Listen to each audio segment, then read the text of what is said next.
Hi everybody, thanks for watching. So when you get yourself a big boy toy like the Mavic Pro, one of the most fun things to do with it is to put stuff on it, the accessories.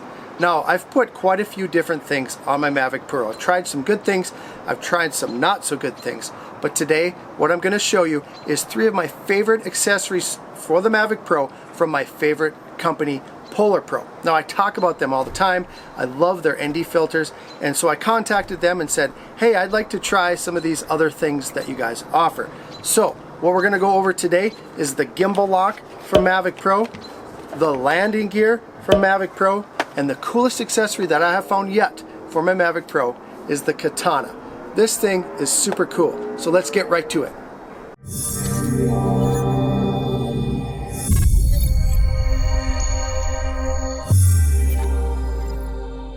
Alright, so the first thing that I want to go through with you guys is the Mavic Pro Gimbal Lock from Polar Pro. Now, in one of my previous videos, I showed you guys my favorite gimbal lock for the Mavic Pro, and it was from Uzopi, and it's this one right here. And the reason that I like it, it has those 2 tabs that hold your gimbal in place, and then it's also the gimbal shield. Now, this thing still works great. It's awesome. But this thing, I think, over time is going to wear off. It's plastic, it's kind of hard plastic, and the more you use it, I think these little tabs on the back side are going to break off just like the factory one. That's what happened with my other gimbal cover. And then I think these little tabs right here will eventually break off. Now, the cool thing about the Gimbal Lock from Polar Pro, this is molded plastic.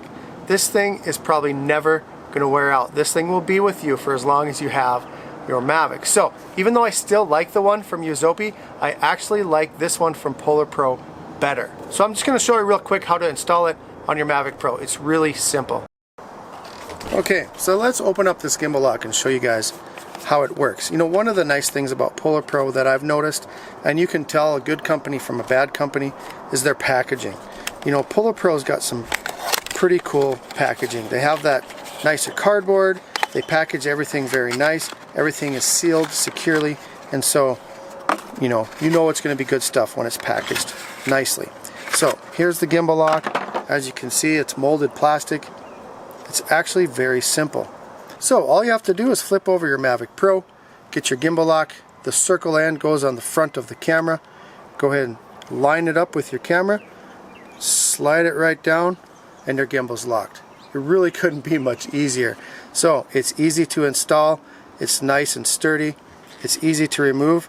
You just go ahead and pop it out just like that, and you're good to go. Okay, the next coolest thing from Polar Pro for your Mavic Pro that I'm going to show you guys is the landing gear. Now, I never thought when I bought my Mavic Pro that I was going to need landing gear for it. But after watching a few videos on it, I can see that they actually could be pretty cool. And so I got these. I'm going to put them on the Mavic Pro and show you how they work. Okay, so the next thing that I'm going to show you guys is the landing gear for the Mavic Pro. It's made from the same molded plastic as that Gimbal Lock, so it's really sturdy stuff. Works really great. Now the back legs go on a little bit differently. They slide on your back legs, just like that. Now, when I first started flying my Mavic Pro, I thought, and I started watching these YouTube videos, and I'm like, why are people using landing gear? You know, it kind of makes it look more like a insect than it already does. But then I started watching a few more videos, and I saw that there's actually a pretty good benefit to using this landing gear. Number one, you know, it lifts your Mavic up about an additional 1.5 inches off of the ground, and so that's important for a couple of reasons. You know, if you're launching from an area that has grass that, you know, maybe isn't real long, but it's long enough to cause damage to your blades. You know, I actually showed you guys a video earlier where I started using a landing pad because I was launching my Mavic Pro from the grass, and even though the grass wasn't that tall, it actually cracked one of my blades. But you know, there's going to be times where maybe you forget your landing pad, or it's not the right situation to use a landing pad. That's where this landing gear can come in handy. You know, the other thing is it lifts up your Mavic, so when you're launching from the ground, you know, your Mavic takes in air to cool itself. It takes in air and it exhales. It breathes. And when it breathes from the ground, it's going to suck in any kind of dirt that's on the ground. So the higher that you can have it up off the ground when you launch, the better it's going to be, and the longer your Mavic Pro is going to last. Alright, the Katana Mavic Tray from Polar Pro. This thing allows you to get awesome stabilized camera footage with your Mavic Pro.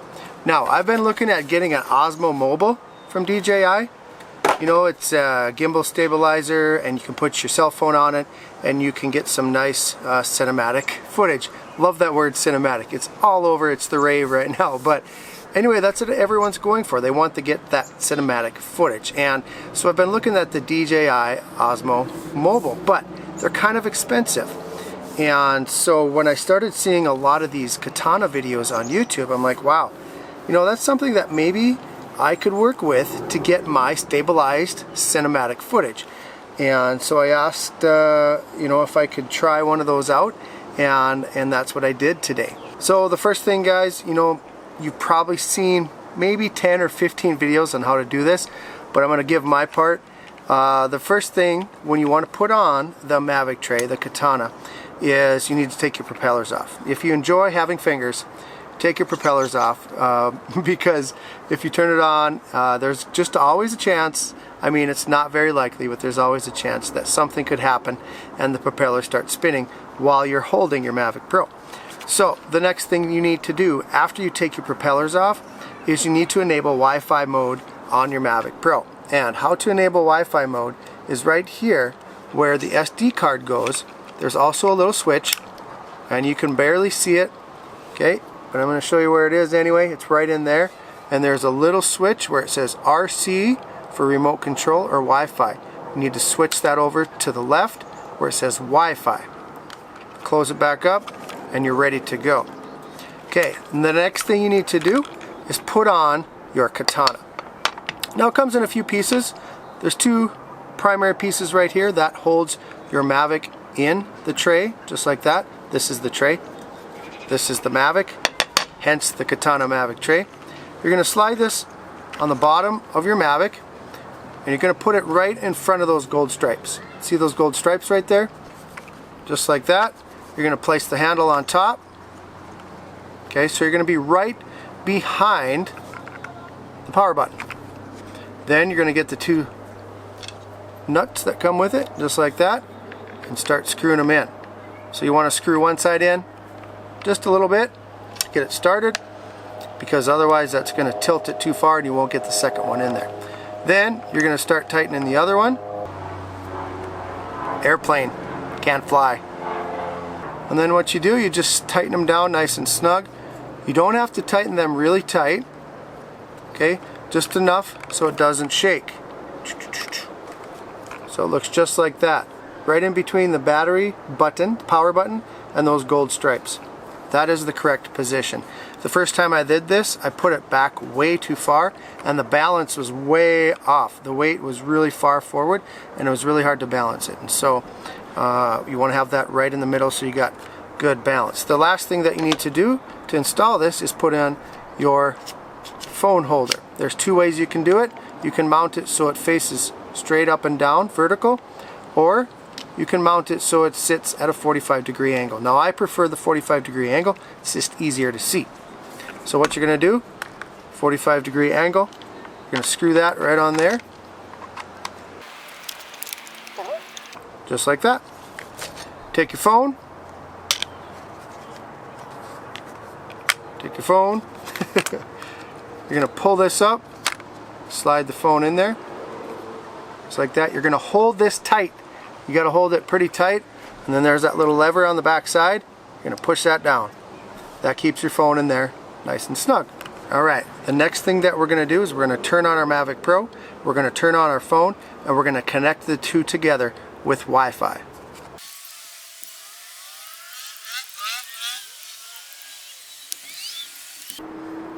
Okay, so once you have your Mavic Pro turned on, you have your phone turned on, you're going to open up your Wi-Fi, and your Mavic Pro should show up right on your Wi-Fi list. Right there is my Mavic and the Mavic number. So I'm going to go ahead and tap that, and then I'm going to go ahead and hit connect.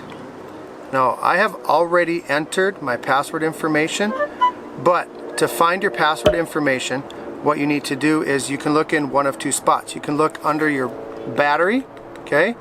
Or you can look on the inside arm of your Mavic Pro. I can't remember if it's the right side or the left side, but all you have to do is look at one of the arms, and there's a little white sticker, and that has your number of your Mavic Pro on it, and it also has your Wi-Fi password. So write that down before you put on your Katana tray, because I put on the Katana and then realized I did not write down the password, and I had to take it off and get the password. So write that down before you do any of this. So I'm sorry, I should have said that first. So write down your password. Then you enter your password. From then on, every time you turn on your Mavic Pro on Wi-Fi and you turn your phone on and open up the Wi-Fi, it will pop right up and you can just hit connect. You only have to enter that password one time, the very first time. Okay? Then what we're going to do, we're going to go ahead and open the DJI Go 4 app, and we're going to hit Go Fly. ADI mode. Okay, now you're going to see that compass error, move aircraft or calibrate compass warning, and that's just going to always be there. It can't help it. So you're always going to see that. As you can see here, I got a little bit of a dark picture, and so I'm going to brighten it up a little bit by lowering my shutter speed. Okay. And then you can raise the gimbal a little bit, and there we are. So that's how you install the Katana, and that's how you connect with Wi-Fi. So the next thing that we're going to do, we're going to go out and get some footage with this thing. I'm going to take it to the lake. I'm going to take it out in the backyard. I'm going to get a little help from one of my little helpers, and I'm just going to do some comparison footage also to show you guys how this thing stabilizes. So let's get to that.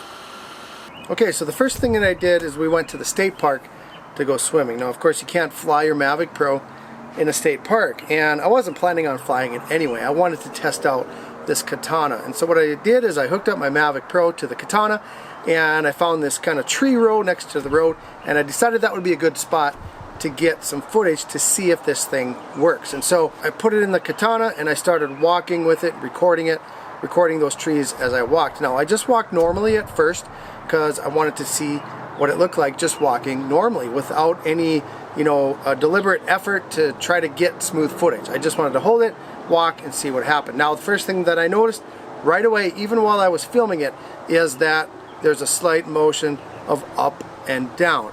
Side to side. It was pretty stable. As I turned it, it slowly turned, and it was very cinematic.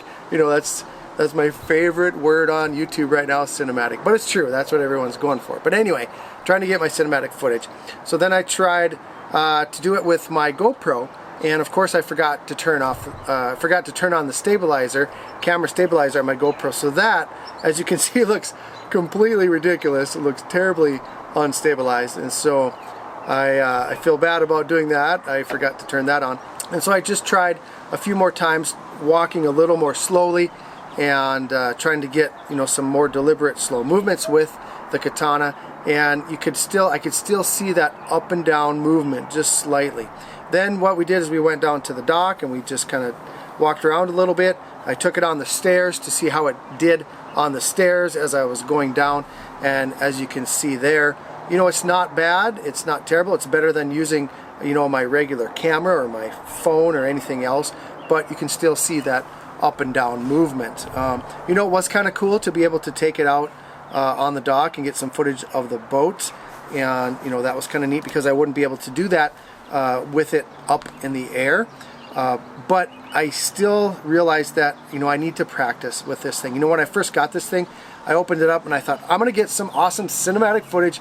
I'm just gonna put my Mavic Pro in there, start walking around, and everything's gonna look totally cool. Well, it doesn't work like that. You really need to practice at it. So what I did is I brought it home, I took it outside to the backyard, and the first thing that I did actually was I put my Mavic Pro up in the air, put it in tripod mode, and tried to fly into this little grove of trees that we have in the backyard.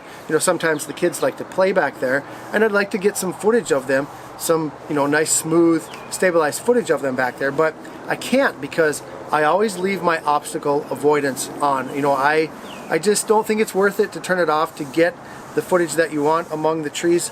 I don't want to wreck it, and so I leave the obstacle avoidance on so I can't fly in those trees. And so I thought this would be a great opportunity and a great place to try the Katana, because then I could still use it, use my Mavic Pro to get the smooth footage that I want without having to worry about damaging my Mavic Pro. So I flew it with tripod mode first, and as you can see, it stopped, you know, as I tried to fly in between those trees. Then I put my Mavic Pro in the Katana, and I did that same path through the trees, and of course, you know, it's no problem. So I just walked right through there, got my footage, and it looked great. Then I did that same thing with the GoPro. This time I turned on the stabilized video and walked through there with my GoPro, and that doesn't look too bad either. You know, I have the GoPro Hero Session 5, which actually is pretty good when it comes to stabilized footage. I think that's one of the coolest things about the Hero 5. And so if you're looking to get a GoPro, that's one that I highly recommend, because, you know, in comparison to the rest, it's pretty inexpensive and it's super fun. But anyway, back to the Katana. And so you can see what I did next is I went kind of over in the front yard a little bit, and I deliberately tried to get some smooth footage. I walked basically like a ding-dong, like a dork, you know, with my knees slightly bent. I had my elbows in tight and just tried really hard to not move the Mavic up and down as I walked. And as you can see, that actually turned out pretty good. You know, it's nice and stable. There's a lot less up and down movement than when I walk normally. You know, first I did one run just walking normally and it bounced up and down. But then I walked with my knees slightly bent and everything nice and tight, and it actually worked pretty well. And so what I realized is that you actually need to practice with this thing. You can't just pull it out of the box, put it on your Mavic Pro and walk around and get cinematic footage. You actually need to work with it and practice with it and see how you can move with it to get your cinematic footage. And so, you know, with a little more practice, I think I'm going to get better at it. I'm going to use that Katana. I think it's really cool. You know, there's a lot of places that I won't be able to fly. We go to the state park quite a bit, and there's some opportunities for us to get some really cool footage with the lake and in the boat and on the beach and things like that. And you wouldn't be able to get that footage by flying, and so I'll be able to do that with the Katana. So that's why I really like it. And then, you know, eventually we're going to go to some national parks, and of course you can't fly in national parks, but you can still get some nice cinematic footage. You know, rather than get something like, say, the DJI Osmo Mobile, which is, you know, pretty expensive, and I actually considered getting Osmo Mobile, but, you know, I didn't just because it's so expensive, and I'm so glad that I didn't, because this thing came along, and I think this is what I'm going to use for my handheld stabilized footage. Then one last little test what we did is I got my little helper, one of my little helpers anyway, and we hopped on the lawnmower, and I had her hold it as we drove up and down the road to see if we could get some cinematic footage. And of course, it worked pretty good. You know, the Katana works awesome if you're on a mobile vehicle, motorized or unmotorized, but skateboard, bicycle, which I wouldn't recommend because, you know, safety first, but you could do it, I guess, but I wouldn't recommend it. You know, motorcycle, four-wheeler, a boat, maybe on smooth water, you know, something where you're moving on something on wheels. I think it's going to work great, but walking, you really have to practice at it, and you really have to try.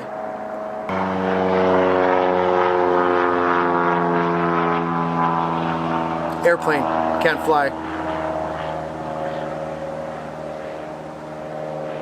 And you really have to try to move deliberately to get that cinematic footage. If you guys have any questions about any of these things that I showed you today, or anything in this video at all, please put those in the comments below and I'll get right back to you within 24 hours. If you got anything valuable, if you took anything that's gonna make your life better out of this video, click on that like button, that thumbs up button. That helps us out a lot, helps this channel, helps me continue to grow, and it really makes you feel good too. If you're not subscribed to my channel and you want to learn more about the Mavic Pro as a beginner or from a beginner's perspective, you know, I still consider myself a beginner, but I'm getting better, maybe an advanced beginner. But, you know, if you want to learn more from other people as well as myself, go ahead and hit subscribe, because all the people, or a lot of the people that are subscribed to my channel, really like to visit with each other, and that's what's really cool about it. And so click on that subscribe button. Thank you for watching so much, you guys, and as always, fly safe and fly smart.